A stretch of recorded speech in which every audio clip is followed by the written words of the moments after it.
À la fin des années 90 et au début des années 2000, il y avait un rendez-vous télé que toute une génération attendait chaque semaine avec impatience. Un moment bien précis, toujours le même jour, à la même heure, un rituel presque sacré qui transformait une simple soirée télé en un véritable événement, la trilogie du samedi. Ce rendez-vous a façonné notre manière de regarder les séries, il nous a fait grandir avec ses personnages, frissonner avec ses intrigues et parfois même veiller bien plus tard que prévu. Aujourd'hui, ces programmes ont parfois disparu des radars, mais ils restent gravés dans la mémoire collective. Ils ont marqué une génération entière de téléspectateurs, bien avant l'arrivée du streaming. Et dans cette vidéo, j'avais envie de revenir avec vous sur ce phénomène télévisuel unique qui était la trilogie du samedi. Comprendre ce qui rendait ça si spécial et puis se replonger dans 6 séries qui ont fait vibrer nos samedis soirs. Et je préfère désamorcer de suite, non, je ne vais pas parler de Charmed, je suis navrée. Et je vais même vous faire une confidence, je ne l'ai jamais regardé.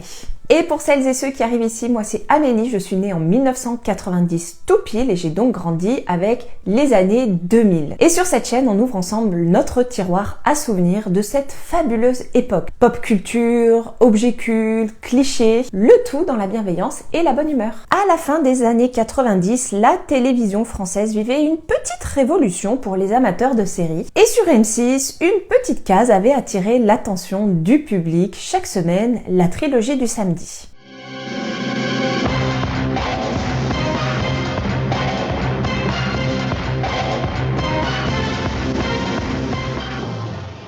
Ce rendez-vous est très rapidement devenu un rituel pour toute une génération de téléspectateurs. Un bloc de programmes pensé pour offrir chaque semaine, du début de soirée jusqu'à tard dans la nuit, 3 épisodes de 3 séries différentes. C'était une manière simple mais efficace de proposer un marathon de séries originales en une seule soirée et pour fidéliser le public. Le concept, il est en fait une adaptation française d'un format américain nommé Trilogy qui était diffusé sur la chaîne NBC aux États-Unis. M6 a repris l'idée, il l'a adaptée à sa façon et l'a rendue populaire en France à partir de décembre 1997. Et la trilogie du samedi, elle va remplacer progressivement un autre programme qui était déjà orienté un petit peu série fantastique et que la chaîne proposait à ce moment-là, les samedis fantastiques. Une case où on pouvait déjà voir des épisodes comme X-Files. Le principe, il était simple mais extrêmement addictif. Et ce rendez-vous hebdomadaire, il est devenu très rapidement un vrai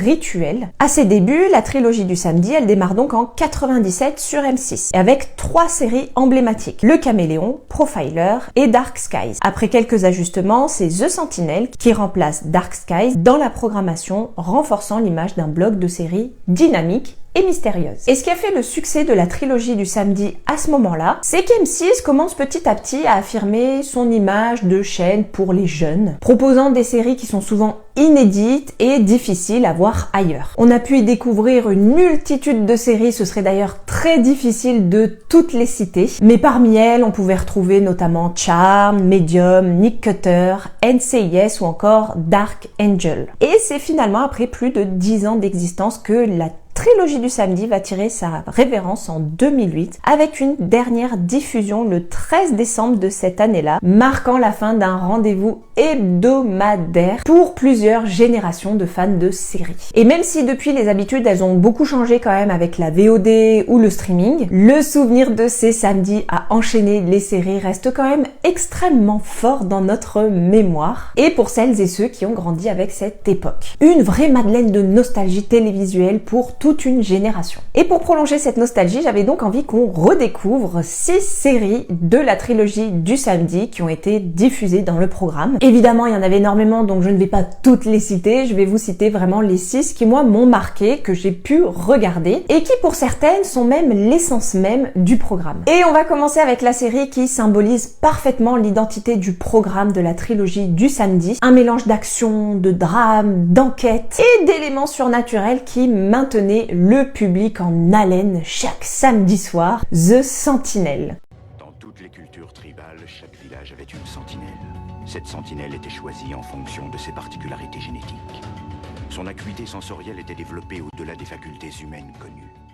Diffusée en France à partir de 1998, la série suit Jim Ellison, un ancien ranger des forces spéciales de l'armée américaine. Après avoir survécu à un crash d'hélicoptère et passé 18 mois dans la jungle péruvienne, ses 5 sens se sont hyper développés. Il a une capacité à voir, entendre, sentir ou percevoir ce qu'un être humain normal ne peut pas. À son retour aux États-Unis, il refoule ses capacités jusqu'au jour où elles se manifestent pleinement alors qu'il est devenu détective dans la police de la ville fictive de Cascade dans l'État de Washington. Ses talents hors du commun lui permettent d'être un enquêteur particulièrement efficace, mais aussi de vivre des conflits un peu intérieurs puissants entre ses instincts et sa volonté de mener une vie un petit peu normale. Jim, il est épaulé par Blair Sandberg, un jeune anthropologue passionné de mythologie et de culture ancienne, vraiment mon personnage préféré. Blair, il devient à la fois ami, partenaire de travail et mentor dans la compréhension des sens de Jim, parce qu'il étudie justement des récits similaires de sentinelles dans les traditions anciennes. Une série qui avait d'ailleurs été annulée à la base à la fin de la 3e saison. Mais suite à une mobilisation des fans de la série, la chaîne a fini par produire une 4e saison, plus courte, de 8 épisodes, afin de conclure la série correctement. En France, elle n'a jamais vraiment été un énorme carton en termes d'audience, mais elle a su quand même gagner une communauté de fans francophones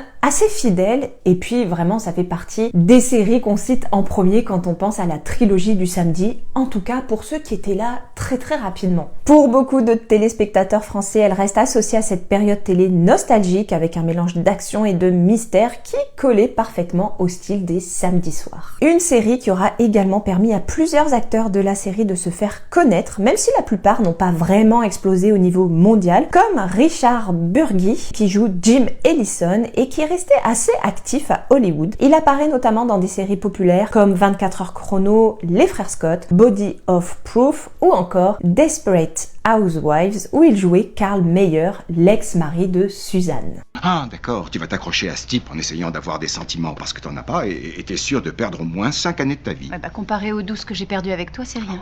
Mais pourquoi tu viens me parler de ça? Je me souviens pas avoir demandé ton avis. Parce qu'on est mariés tous les deux et que ça me donne certains droits, dont celui de venir t'embêter, Suzy, Bon, jolie. bon. Tu peux partir. Ah si seulement je pouvais avoir une IRM de ton âme. Dehors.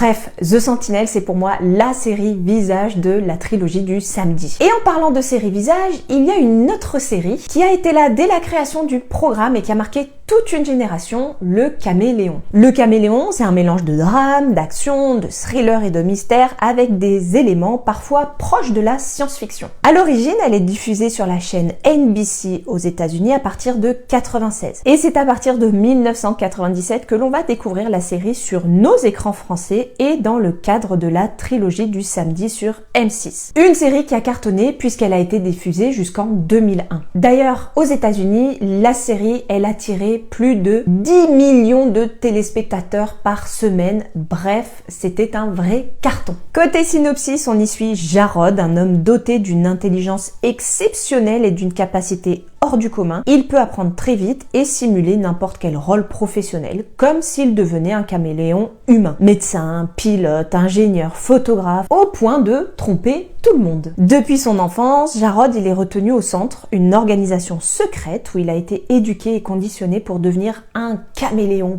parfait. Un jour, prenant conscience de la manipulation dont il est l'objet, Jarod s'évade du Centre. Sa fuite va alors devenir l'axe principal de la série et en plus de chercher à retrouver sa famille biologiquement dispersée, il met ses capacités au service de personnes en difficulté ou injustement traitées. C'est un bon gars. Chaque épisode mélange souvent une histoire autonome où Jarod intervient dans une histoire personnelle ou judiciaire et une intrigue beaucoup plus large qui est centrée sur ses origines, le centre et la quête de la vérité sur son passé. Cette série originale, elle a tout de même été plusieurs fois comparée à d'autres concepts de séries datant des années 90 comme par exemple Code Quantum, mais avec une approche beaucoup plus dramatique et mystérieuse. La série, elle s'est étendue sur 4 saisons mais sans véritable conclusion ferme. Elle s'est arrêtée avant que toutes les intrigues principales ne soient vraiment résolues. Et pour répondre en partie à ce manque de fin, 2 téléfilms ont été produits après l'annulation de la série. Ces téléfilms, ils sont souvent considérés comme des prolongements ou une tentative de clôture, mais ils résolvent pas vraiment totalement toutes les questions qui sont laissées ouvertes dans la série originale. Après la trilogie du samedi, la série, elle a été rediffusée de nombreuses fois sur d'autres chaînes, preuve que la série a quand même tout de même marqué les esprits l'esprit. Le Caméléon, c'est une série qui a offert une combinaison originale d'action, de drame, de mystère et de feuilleton dans la trilogie du samedi. Et c'est ce mélange unique qui a permis à la série de s'imposer auprès de nombreux fans et de rester dans les mémoires comme étant l'une des grandes séries cultes de ce samedi soir. Pour la troisième série, je pense qu'elle va plaire à beaucoup d'entre vous. Une série qui a marqué notre adolescence, elle était partout dans les magazines. Je vais évidemment vous parler de Buffy contre les vampires.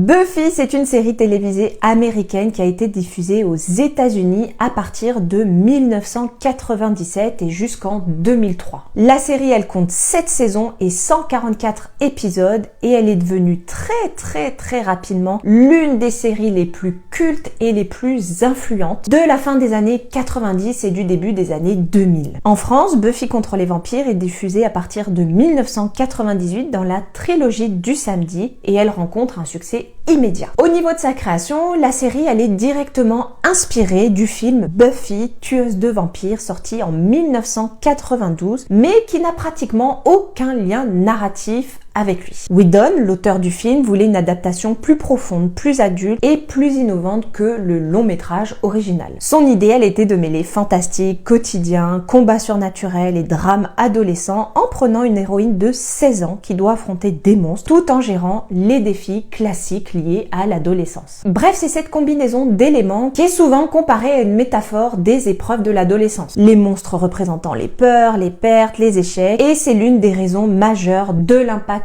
culturel durable de la série. Côté synopsis, Buffy Summers, interprétée par Sarah Michelle Gellar, est une adolescente qui découvre qu'elle est l'élue, une tueuse de vampires issue d'une lignée mystique chargée de combattre toutes sortes de forces obscures. Pourquoi est-ce que vous me persécutez tout ce temps que vous êtes ? Parce que vous êtes l'exécutrice. Chaque génération voit naître une exécutrice.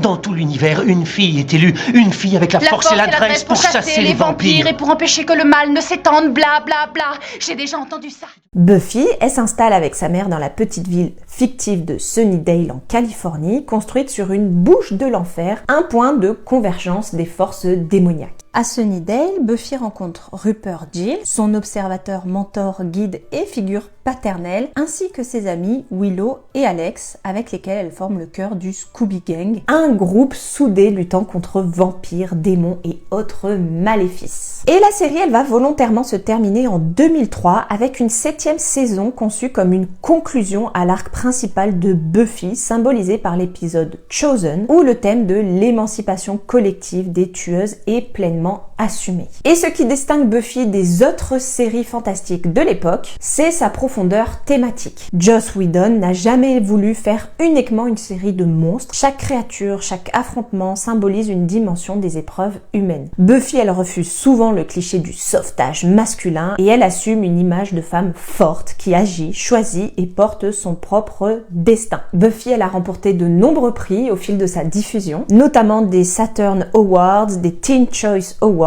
et des distinctions pour ses acteurs comme Sarah Michelle Gellar et Alyson Hannigan. Mais le rôle majeur de la série dans l'histoire télévisuelle, c'est qu'elle a influencé d'autres œuvres en ouvrant la voie à des séries sur le même modèle, mettant en avant des héroïnes fortes, combattantes comme dans The Vampire Diaries ou encore Véronica Mars. Elle a donné également lieu à de nombreux comics officiels pour prolonger la série, explorant l'univers au-delà de la télévision, et plus récemment, il y a eu l'annonce d'un reboot, nouvelle série en préparation chez Hulu avec Sarah Michelle Gellar, signe que l'héritage de Buffy continue d'inspirer de nouvelles générations de créateurs et de fans. Et la série, elle a aussi permis de lancer plusieurs carrières, telle de Sarah Michelle Gellar dans un premier temps, qui après la série tournera dans plusieurs longs métrages comme Souviens-toi l'été dernier, The Grudge ou encore son rôle culte de Daphné dans Scooby-Doo. Et puis il y a aussi Alyson Hannigan qui va également être révélée par Buffy et que l'on va retrouver dans American Pie, et puis avec son rôle de Lily Aldrin dans How I Met Your Mother. Mais celui qui va vraiment se démarquer de la série, c'est David Boreanaz. Dans Buffy, il joue le rôle d'Angel, un vampire avec une âme et amoureux de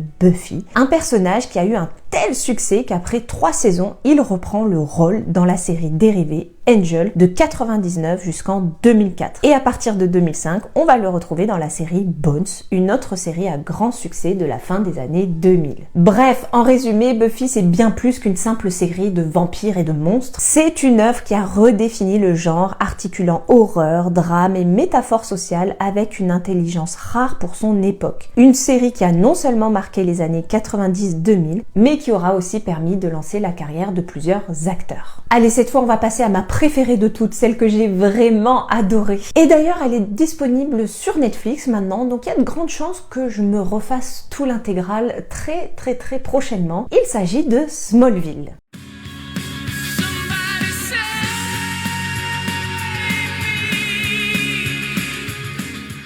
Une série télévisée devenue culte des années 2000, non seulement pour les fans de comics, mais aussi pour toute une génération qui a grandi avec la trilogie du samedi sur M6. Une série qui explore la jeunesse de Clark Kent bien avant qu'il ne devienne Superman. La première diffusion de Smallville, elle a lieu aux États-Unis en octobre 2001 et dès son épisode pilote, la série elle bat un record d'audience pour la chaîne The WB avec environ 8,4 millions de téléspectateurs devant leur écran. Un record historique pour une toute nouvelle série sur le réseau. En France, la série elle arrive dans la trilogie à partir de janvier 2003 et là aussi elle trouve immédiatement un large public. Elle devient très rapidement un pilier de nos samedis soirs. Au total, Smallville s'étend sur 10 saisons et 218 épisodes diffusés jusqu'en 2011. Et la série, elle n'est pas seulement un succès d'audience. Elle devient rapidement une œuvre majeure de l'univers des super-héros à la télévision grâce à son approche originale centrée sur l'évolution personnelle de Clark Kent bien avant l'iconographie classique de Superman. L'intrigue de la série, elle se situe dans la ville fictive de Smallville dans le Kansas, où Clark Kent, joué par Tom Welling, vit avec ses parents adoptifs, Jonathan et Martha Kent, après avoir été retrouvé enfant lors de la chute de sa capsule depuis sa planète d'origine, Krypton.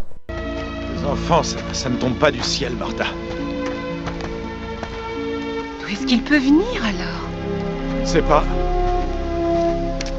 Il a sûrement des parents.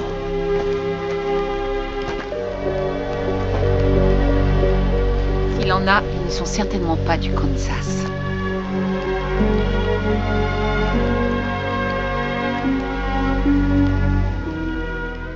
Très vite, le jeune Clark découvre qu'il possède des pouvoirs extraordinaires, force surhumaine, vision à rayon X, super audition, vitesse accrue, mais il apprend aussi qu'il doit cacher ses pouvoirs au monde par peur de ce qu'il pourrait provoquer. La série, elle explore non seulement les aventures spectaculaires de Clark, mais aussi des défis émotionnels et sociaux. C'est autant une histoire de construction d'identité qu'une histoire de super-héros.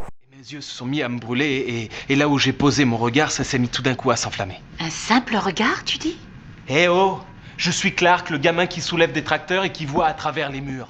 Dans les premières saisons, Clark il est confronté à des menaces liées à la pluie de météorites qui a frappé la région, des habitants qui ont muté, des ennemis aux capacités spéciales et des mystères liés à son passé kryptonien. Et plus la série avance, plus elle intègre des éléments connus de l'univers DC Comics, avec des personnages héros et vilains issus des comics, tout en restant fidèle à la progression émotionnelle du protagoniste. Et l'une des relations narratives centrales, c'est celle entre Clark Kent et Lex Luthor. Commençant comme une amitié fragile, elle évolue progressivement vers une rivalité intense et emblématique, posant les jalons de ce que sera la confrontation entre Superman et Lex. Et au cœur de la série se trouvent aussi plusieurs personnages récurrents qui ont tout autant leur importance que Clark. On a Lana Lang, la voisine et premier grand amour de Clark, Chloé et Pete, les fidèles amis, et évidemment Lois Lane, une figure majeure du monde de Superman. Et plus tard dans la série, au fur et à mesure que Clark s'approche de sa destinée, d'autres super-héros issus des DC Comics font leur apparition dans des versions adaptées pour l'univers narratif de Smallville. On a notamment Supergirl ou encore l'Archer-Vert. Et Smallville, c'est aussi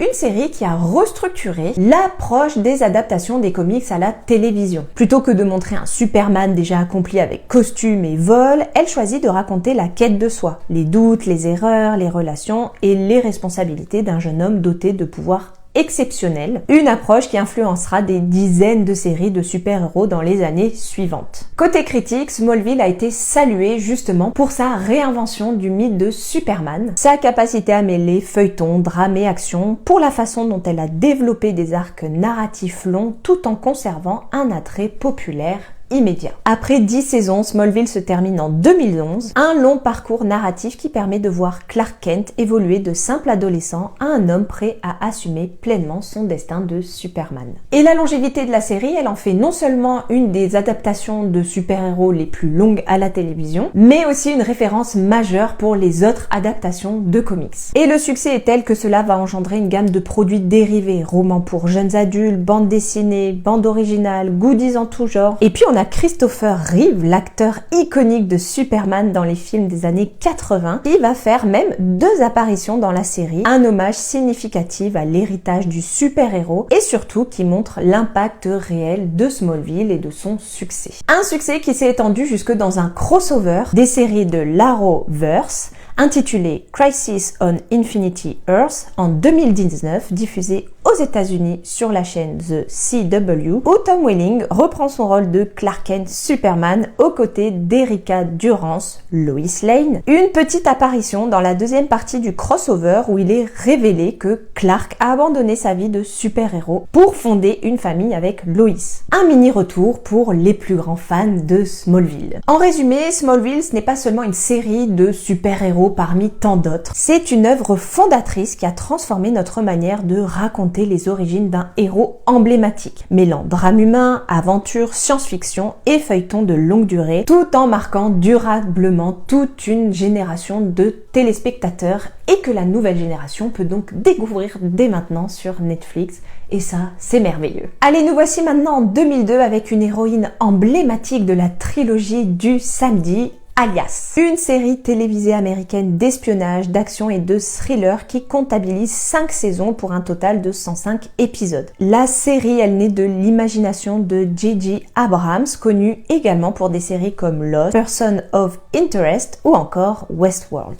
Et avec Alias, il souhaite mélanger espionnage, action, mystère, personnages complexes et grand public. Rien que ça. Et le cœur de l'intrigue, il tourne autour de Sydney Bristow, interprétée par Jennifer Garner, une jeune femme qui mène une vie double. À première vue, Sydney, c'est une étudiante tout à fait ordinaire, jusqu'au jour où elle est recrutée par une organisation appelée SD6, présentée comme une branche ultra secrète de la CIA. Cependant, dès les premiers épisodes, Sydney, elle découvre que tout n'est qu'une illusion. Le SD6 n'est pas affilié à la CIA, mais constitue en réalité une organisation criminelle internationale manipulant ses agents et servant des intérêts opaques. Lorsqu'elle révèle la vérité à son fiancé Danny, il est assassiné. Sydney comprend qu'elle a été trompée. Elle devient alors agent double pour la vraie CIA, travaillant officiellement pour détruire le SD6 de l'intérieur, tout en jonglant avec sa vie personnelle, ses amitiés et ses mensonges constants. Elle est aidée dans cette mission par des personnages clés comme Michael Vaughn, son agent de liaison à la CIA, et Jack Bristow, son père, qui lui aussi a bien des secrets à cacher. Ça ne risque rien, la pièce est sûre, personne n'écoute. Bonjour Sydney. Qu'est-ce que ça veut dire? Je suis là pour t'annoncer ce que tu sais déjà. Que je suis un agent du SD6, enfin en apparence. J'ai demandé cette entrevue à Saul. Pourquoi? Parce que ça facilitera notre travail si officiellement. Tu sais que je suis de la maison. Donc ce serait bien que tu aies l'air surpris quand tu quitteras cette salle. Et très vite, l'univers de la série s'étoffe avec une mythologie propre. Une mythologie autour d'un inventeur mystérieux du nom de Milo Rambaldi, dont les artefacts et les prophéties deviennent des éléments centraux de l'intrigue à mesure que la série progresse. Excusez-moi, c'est qui Rambaldi? Milo Rambaldi était un visionnaire du XVe siècle, doté d'une extraordinaire capacité à prédire l'avenir. Ses dessins montrent absolument tout, depuis le code binaire jusqu'à l'arme nucléaire, en passant par le code génétique. C'est sur ce dessin. Pas exactement. Il y a des gens qui pensent que c'est moi. La série, elle va se terminer au bout de 5 saisons. Et au niveau des audiences, Alias a été un véritable carton. Aux États-Unis, la série à son lancement rassemble près de 15 millions de téléspectateurs sur ABC. Un carton pour une série portée par une jeune actrice encore peu connue du grand public. Puisque oui, à ce moment-là, Jennifer Garner, elle a eu quelques petits rôles par-ci, par-là, mais elle n'est pas encore vraiment connue du grand public comme on la connaît aujourd'hui. Et c'est la série Alias qui va vraiment lancer sa carrière. Elle reçoit d'ailleurs le Golden Globe de la meilleure actrice dans une série dramatique, ce qui prouve clairement son talent et son impact. On la retrouvera par la suite dans des productions comme Daredevil ou encore 30 ans sinon rien, dont je vous ai déjà parlé dans une précédente vidéo. N'hésitez pas à aller y jeter un petit œil. Et puis il y a un autre grand acteur qui a fait ses débuts dans la série avant d'avoir la grande carrière qu'on lui connaît aujourd'hui, Bradley Cooper. Puisque oui, Bradley Cooper joue dans Alias durant 2 saisons, le meilleur ami de Sidney. Bref, Alias ce n'est pas juste une simple série d'espionnage classique, c'est une combinaison d'action, de drame, de mystère et parfois de touches presque surnaturelles grâce à l'influence des artefacts de Rambaldi. Et surtout, elle aura marqué nos années 2000 et elle reste quand même une série culte de la trilogie du samedi. Et si vous avez envie de revoir ou tout simplement de découvrir pour la première fois Alias, sachez qu'elle est disponible dans son intégralité sur Disney+. Nous voilà maintenant fin des années 2000 avec l'une des dernières séries proposées dans la trilogie du samedi. Une série qui mélange science-fiction, drame, adolescence, Kyle XY. Une série qui a été diffusée en France tout d'abord sur W9 et elle va devenir un vrai phénomène pour la chaîne de la TNT avec de très grosses audiences. Face à ce succès, le groupe M6 rachète les droits de la série et il diffuse Kyle XY à partir de 2008 dans la trilogie du samedi. Et le pitch de départ, il est assez simple, mais immédiatement intriguant. Un adolescent est retrouvé complètement nu dans une forêt près de Seattle, sans nombril, sans souvenir et ne sachant ni parler ni expliquer son existence. Après sa découverte, le jeune homme est placé dans une institution pour mineurs où il fait la connaissance de la psychiatre Nicole Traeger. Touchée par sa situation et convaincue qu'il n'est pas un simple adolescent en difficulté, elle décide de l'accueillir au sein de sa propre famille, au grand désarroi de son mari Stephen et de leurs enfants. Il y a au moins 800 000 mots dans cette langue. Mais pourtant, les yeux parlent un langage plus précis. Ils se ferment un peu. On fait pas un élevage de cinglés, j'espère. Josh. Les sourcils se froncent, les yeux s'ouvrent grands, les paupières se ferment. Il y a même une fermeture asymétrique que je n'ai pas encore réussi à déchiffrer. Tu crois pas que rejouer Miracle en Alabama, c'est assez risqué? Soyez gentil. On n'a pas dit qu'on ferait tout pour faciliter la tâche à votre mère pendant quelques jours. Je commençais à souffrir de la soif. Mais j'avais des capacités d'expression très limitées. Donc je me suis raccroché à des phrases entendues au centre de détention. Oh, dis donc! On crève de soif dans cette tôle!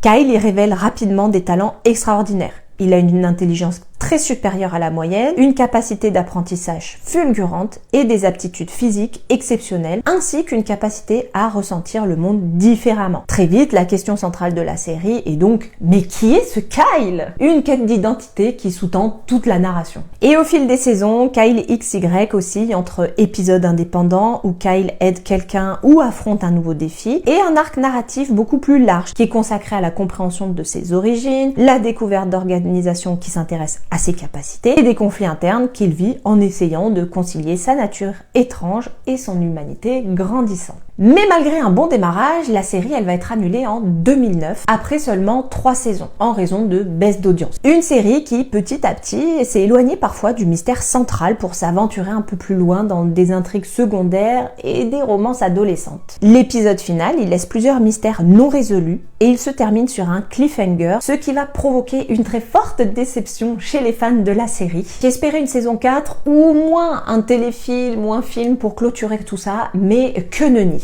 Et chez nous, en France, après son passage dans la trilogie du samedi, la série elle commence à se faire un petit peu lâcher par les téléspectateurs. M6 va tout de même laisser une seconde chance à Kyle XY, mais en le programmant le dimanche. Malgré ça, les audiences elles sont toujours pas au rendez-vous, la série repasse donc sur W9 à partir de 2009. Et malgré sa fin abrupte, elle reste un petit classique cultissime des années 2000 pour beaucoup de téléspectateurs et surtout les ados. Et aujourd'hui, l'acteur principal, Matt Dallas, continue son petit bout de chemin avec quelques petits rôles au cinéma. Kyle XY, c'est finalement une série qui a commencé avec un petit mystère très intriguant, mais qui s'est finalement arrêté trop tôt pour apporter toutes les réponses que les fans attendaient. Pendant plus d'une décennie, ces séries ont rythmé nos samedis soirs, nous faisant passer du surnaturel à l'espionnage, de l'aventure fantastique au drame adolescent, tout en nous faisant découvrir des personnages et des univers qui restent gravés dans nos mémoires. Ce qui ressort, c'est que la trilogie du samedi, c'était pas juste un programme TV, c'était un véritable phénomène culturel, un vrai moment de partage, comme il se perd un petit peu aujourd'hui.